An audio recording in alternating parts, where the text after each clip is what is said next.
From the state capitol, WFSU Public Media brings you Capitol Report.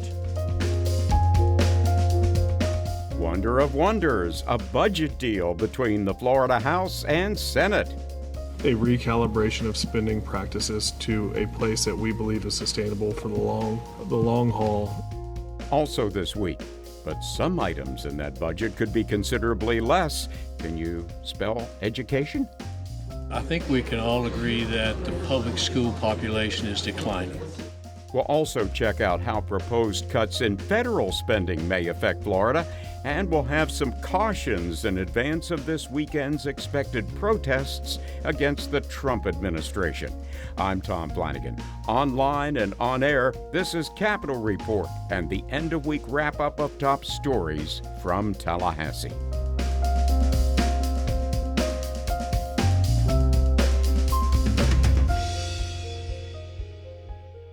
As we kick off this edition of Capitol Report, it has been more than a month, specifically a month and a couple of weeks since the Florida legislature was supposed to pull the plug and go home and call it a day, or call it 60 days, if you will, Regan McCarthy. So where are we, especially since the only thing left to do really is the budget of the state of Florida? Right, exactly, Tom. So every year, lawmakers are required in the state of Florida to pass a balanced budget. And by the end of their regular 60-day session, which, as you mentioned, ended more than a month ago, they hadn't done that yet. And so things sort of got bogged down there. Lawmakers weren't even coming back to Tallahassee for a while as they sort of kicked things around between the upper leaders in their budgeting groups. They've finally gotten to a place, though, where they're having these budget conference committees. They're really hammering out details. And we just heard from Senate President Ben Albritton, like just before you and I started talking here on the mics, that it does look like they are on track to complete a budget tonight, which means that then they will be able to, they call it lay it on the desk, which means print all of those out, make it available for lawmakers to read the actual paper pages, and have what's called a 72-hour cooling off period, or 72 hours for lawmakers to really evaluate what that budget proposal is before they have to start voting on that. And that would allow them to start voting Monday. All right, which could conceivably bring the extended session, to an end. What do we know about the budget right now, Regan? Because a lot of its ins and outs and nuts and bolts haven't really been well publicized, and there was a $4 billion gap between House and Senate going into all this. Right. So I know they've been working, obviously, to close that gap. It seems like we're getting to that point. I think one of the things that lawmakers and the budget officials were really trying to work on is making sure that we set the state up for the future. There's some uncertainty here. There's concern that sort of some COVID-era dollars that we'd gotten from the federal government are going away, concerns about what our spending might look like, as we aren't sure what federal monies could look like in the future. And so our House Budget Chief, Lawrence McClure, says that was really the focus of a lot of this. What this budget represents is a recalibration of spending practices to a place that we believe is sustainable for the long haul in the future success of the state. So another thing, Tom, that some of the folks might be interested in hearing, especially here in our Tallahassee listening area, is that it does look like the budget has some state employee pay raises. And so that number's been fluctuating a little bit, but it looks like right now, in the details that are available to me in the moment that I'm speaking to you, it looks like that's looking like about a 2% increase for most state employees. So that's most of our folks who work in state offices here. It also means a 2% increase for like our Supreme Court justices and our, PSC commissioners. The cabinet members won't be getting that increase, and some of our employees, like firefighters, law enforcement type folks, will be getting actually a higher increase, maybe around a 8 to 13% increase. The battle between proposed reductions or even elimination of state property taxes and or reductions in state sales taxes had been a big sticking point, Regan. So what's going on with that? Right. It seems like that property tax issue, sales tax issue, really just tax relief issue is sort of what caused a lot of the budget talks to grind to a halt. And we're still looking for the details on that. Now, Governor Ron DeSantis is still pushing for an elimination or a cut in property taxes. It doesn't look like, last I heard from the budget chiefs, that is included in what they released, which was like their tax framework. Albritton says they'll be finishing the details of that later tonight, and so I'm not privy to all those details quite yet, but hopefully we will be soon. We do think in the future that property tax reduction question will continue. That could come up as a proposed constitutional amendment. And of course, that raises the question of what that means for budgeting for local governments. In the meantime, the taxing issues that we are seeing moving forward. In the framework they released, it included a $900 million reduction in commercial lease tax, which has been a big issue for business lobbyists. And it looks like there's also a plan for what they're calling some permanent reduction in sales tax. And I think that will be on specific items, I think really aimed at impacting families. And we'll be talking about it all right here on Capitol Report. Thanks so much, Regan McCarthy. Thanks, Tom.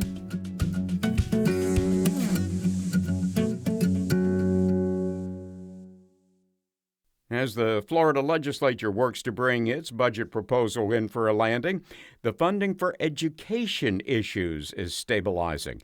And as Margie Menzel reports, an education policy bill that died during the regular session is back on its feet.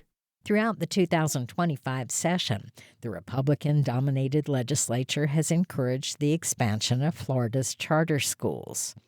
Democrats have fought for traditional public schools, which continue to lose funding, especially since a 2023 law removed income as a qualification for the state's school voucher program.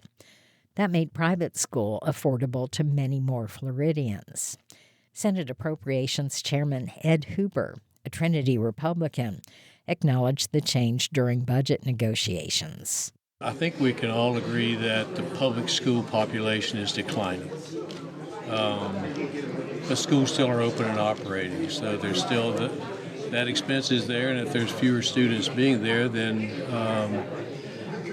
the money comes from somewhere. The House and Senate have agreed to add more money to the state budget for charter schools known as Schools of Hope, with the possibility of more dollars in reserve. Now, with the Senate's agreement to further fund the Schools of Hope, they can expand into areas served by traditional public schools. Andrew Spar is president of the Florida Education Association, the teachers' union. He has concerns about the proposed Schools of Hope expansion. With the expansion of vouchers over the last couple of years, so that every kid, the majority of money that was diverted out of the public schools went to kids who were already enrolled in private schools or were already homeschooled. So this was a diversion of dollars, not money following kids, because they didn't put money there to fund students who weren't currently getting funds out of public schools. Coral Gables Republican Representative Demi Busada sponsored the Schools of Hope bill. She points out that charter schools are public schools and argued during a House debate that the Schools of Hope simply give students another option.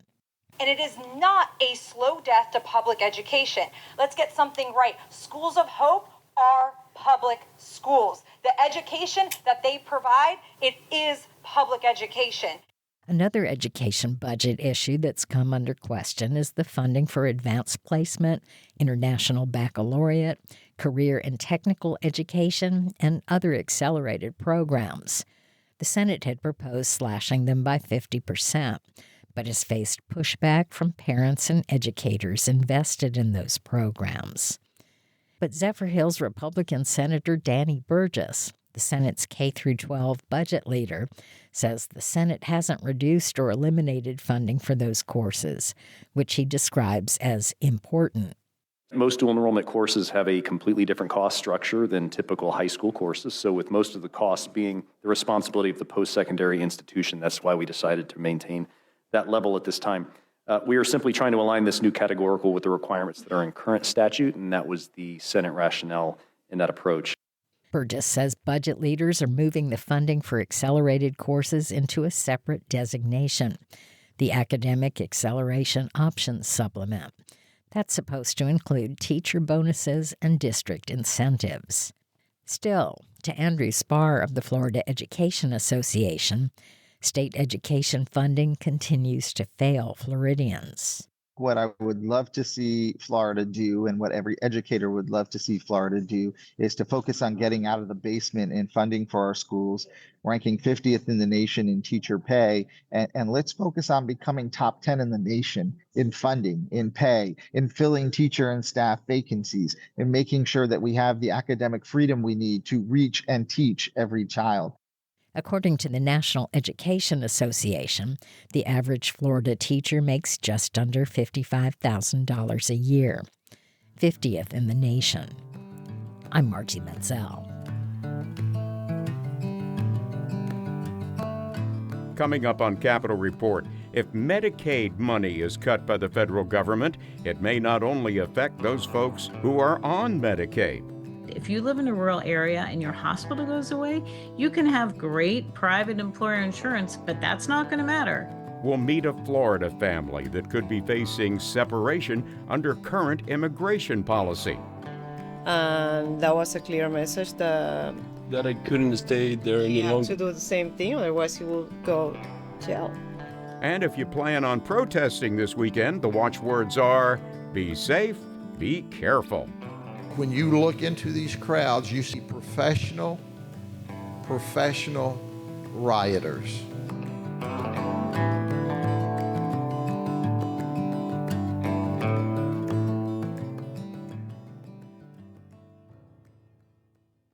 President Donald Trump's so-called One Big Beautiful Bill could have wide-ranging impacts for more than 4 million Floridians with Medicaid coverage. The state gets about $22 billion Medicaid dollars a year from the federal government.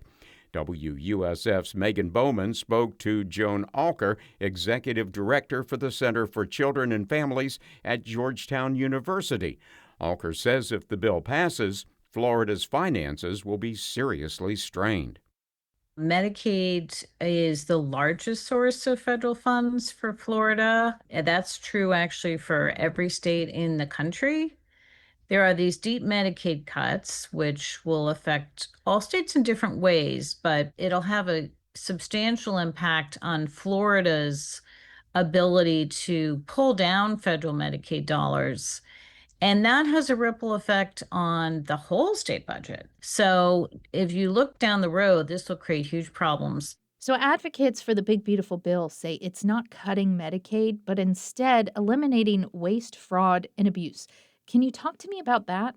There's a lot of political worry about cutting Medicaid amongst the Republicans. They know the public does not want this. They know that this is going to be particularly tough on rural areas who rely on Medicaid. We've talked to many rural hospitals who've said we're probably going to have to close if these Medicaid cuts go through. So a lot of conversation here about the proponents of these cuts, that they're about getting rid of waste, fraud, and abuse. But that's not what they do. Everybody would be very happy to see more proposals to attack real live fraud. Okay, so this is not a genuine attempt to address fraud. The consequence of this is that millions of people are going to lose Medicaid coverage that they desperately need. So if that bill makes it to Trump's desk, who is really most at risk of losing coverage? This is a huge issue, especially for moms and babies. Medicaid nationwide covers 40% of births, but in rural areas, it covers 47% of births. So almost half of all babies, and in some places it's higher. Now, we already have a crisis for rural hospitals. More than half of rural hospitals have lost their labor and delivery units. And that scary trend is only going to accelerate if these cuts go through. We know that when women have to drive further, it's a risk to their health, it's a risk to their baby's health. So this is really a life or death issue. And it doesn't matter if your coverage is Medicaid. If you live in a rural area and your hospital goes away, you can have great private employer insurance, but that's not going to matter.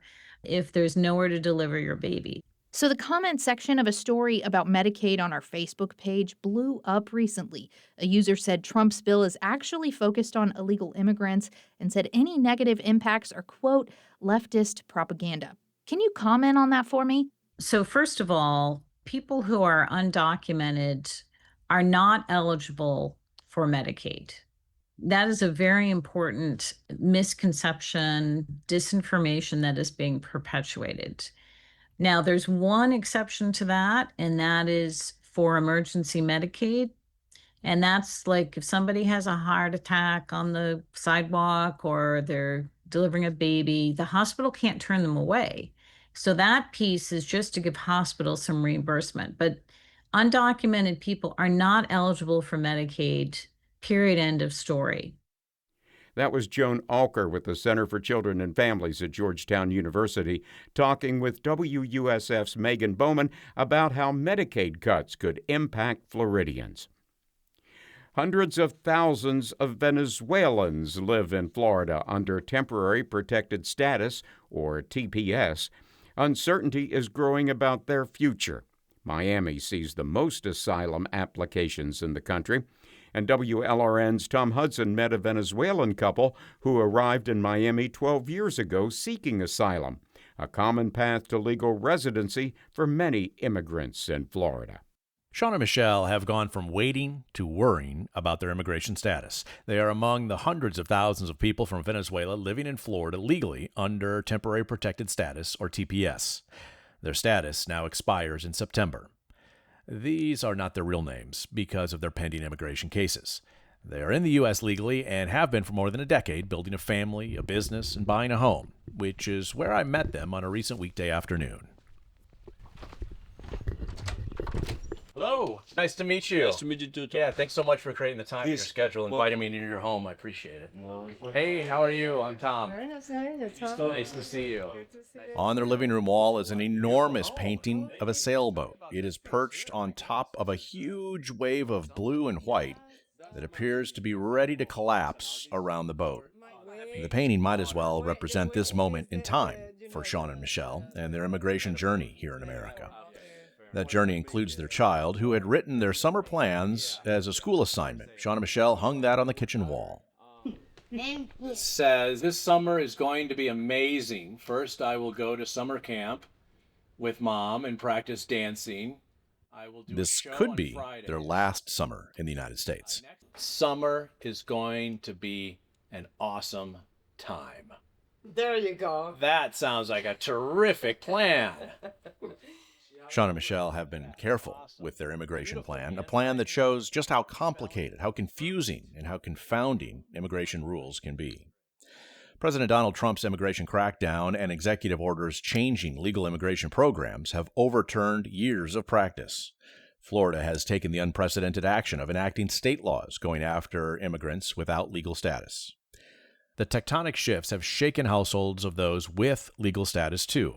That includes tens of thousands from Haiti, Cuba, Venezuela, and Nicaragua who had been granted humanitarian parole while their immigration cases made their way through the court system, and Floridians living here with temporary protected status like Sean and Michelle.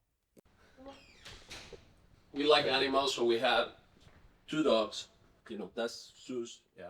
It was late afternoon when we made our way to their patio. A hammock hung next to the pool. Their 2 short-haired German pointers, Zeus and Horus, named for 2 mythological gods, were nearby.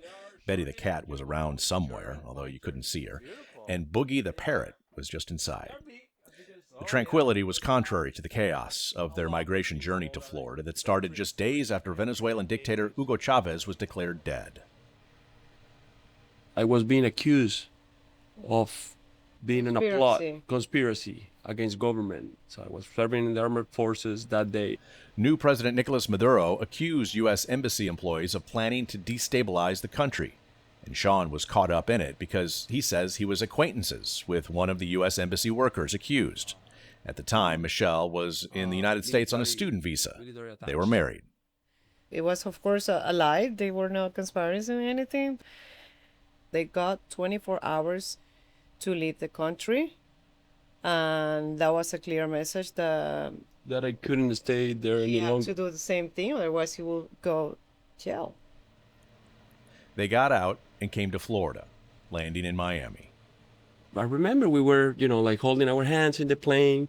We were saying to each other, we made it, we got out, we finally got out. They started their American lives in Miami Beach. They wanted to live somewhere where they knew they would have to learn English. Sean got a job washing and cleaning yachts, and in July of 2013, he filed paperwork asking for political asylum. As any other Venezuelan that I know, we believe that our cases are undeniable. And the reality is that the data shows that it's really hard to win an asylum case, especially here in the state of Florida. Now, being granted asylum is rare. Only about 1 out of every 8 people seeking asylum were granted it in the last fiscal year, and it's even less in Miami, where more people ask for asylum than any other place in the country. Only 1 out of every 140 asylum cases in Miami were granted last year. Sean waited 5 years before hearing back about the required interview. It only came on January of 2018 because you were pregnant, which was a really, really, really harsh moment for us, because when the day for the interview came was a couple days after my mother-in-law passed away in Venezuela. And I asked her, hey, do you want to postpone this? And she said, no, I don't want to postpone these. Yes, it wound up being the first of 4 immigration interviews and 2 more years of waiting. It was now the summer of 2021. It had been 8 years since Sean applied for asylum. He and Michelle had become parents. Both were working. Sean started his own business. That's when an envelope arrived in the mail. We opened the envelope, and it has multiple pages. It was a big envelope, so I knew it wasn't good. They had been ordered to face an immigration judge.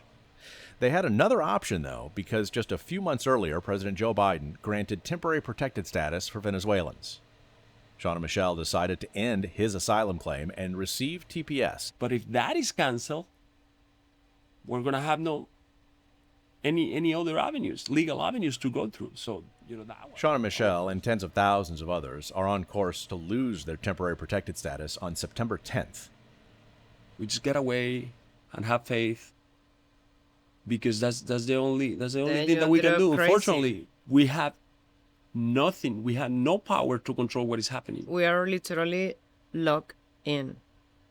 The only country that we suppose that are able to go with an expired passport is our own country, and we cannot go there. Their Venezuelan passports expired several years ago, and they've been unable to get them renewed. I'm originally from Venezuela, but I guess that now I feel that I'm from Miami. This is home for me. I do love this country so much. Like everything in life, there is good people and bad people, and I think the good ones are more. They have one more option. Michelle has been approved to apply for an H-1B visa. If that's granted, they'll be able to stay in the United States legally for at least another 3 years. By that time, their child will be finishing elementary school. There's another immigration enforcement effort by the Trump administration that has impacted Sean and Michelle, the president's efforts to end birthright citizenship. If the president is successful, their child, who was born in the United States and today is a citizen, would not be considered a citizen. Trump wants to deny citizenship to children born to parents in the U.S. without legal status or on temporary visas, like Sean and Michelle. A legal challenge to the president's executive order is making its way through the courts. In the meantime, Sean and Michelle say they have decided not to try to have another child, at least for now. I'm Tom Hudson. The Florida Supreme Court this week agreed to hear a dispute about whether a former Jackson County Sheriff's deputy should have been convicted on racketeering charges related to planting drugs in vehicles during traffic stops.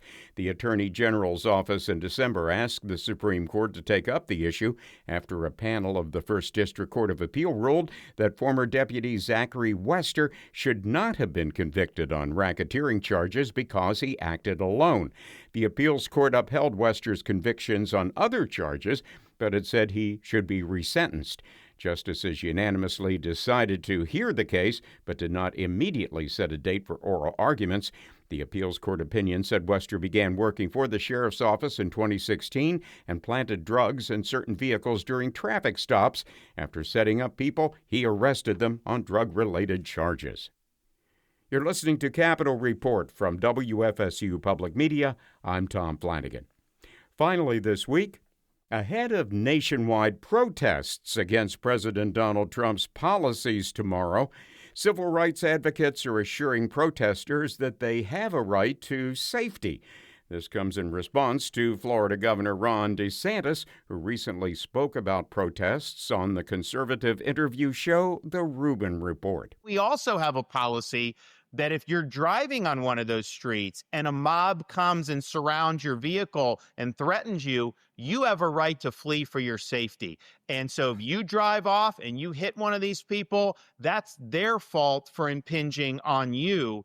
Here's Alana Greer, director of the Community Justice Project in Miami. It is not legal in the state of Florida by any stretch of the imagination to harm people with their cars during a lawful protest. And I think to stoke that sentiment is really an effort to chill people from going out and exercising their right. Greer says protesters are protected under the law and should be aware of their rights. A rather famous Florida law enforcer shared his take on protests earlier today. Polk County Sheriff Grady Judd, well known for his combination of tough-on-crime philosophy and quip-filled news conferences, spoke before the Capitol Tiger Bay Club meeting in Tallahassee. One of its members asked him about this Saturday's No Kings rallies and what, if any, connection they might have to this week's anti-ICE demonstrations in downtown Los Angeles. Most of the people there they're charged by whatever the issue is, but make no mistake about it. When you look into these crowds, you see professional rioters. And they not only teach them how to professionally riot, but also how to incite crowds. Judd was quick to add that when his department gets wind of any planned protest in Polk County, his department likes to take a proactive approach. We love protesters. So let's do this. Stay out of the roads. If you see someone that comes into your group and all of a sudden you go, where'd these people come from? And they start stirring people up, come to us and tell us. We'll be there and we'll go pluck them out so that they don't take your message away. Still, Judd has a warning for peaceful protesters who don't quickly move to separate themselves from what he called the troublemakers. But when you stand there and enable them and encourage it, and I'm talking about issues on both ends of the spectrum, not one end or the other. But yes, there's professionals that move in, and that's why you see on night 2 and 3 and 4, they start getting better organized and they start getting more violent. That's because the real pros have come in, and they are paid to do that. At that point, Judd told the Tiger Bay folks, law officers have no choice but to move in and clear the streets, a process that can have painful consequences for all involved. Our regular Capitol Report correspondents are Gina Jordan, Reagan McCarthy, Margie Menzel, and Tristan Wood. Thanks also to Megan Bowman and Tom Hudson. Technical support for Capitol Report comes from Taylor Cox, and I'm Tom Flanagan. Join us again next week online and on air for more reports from the state capitol. Capitol Report is a production of WFSU Public Media in Tallahassee.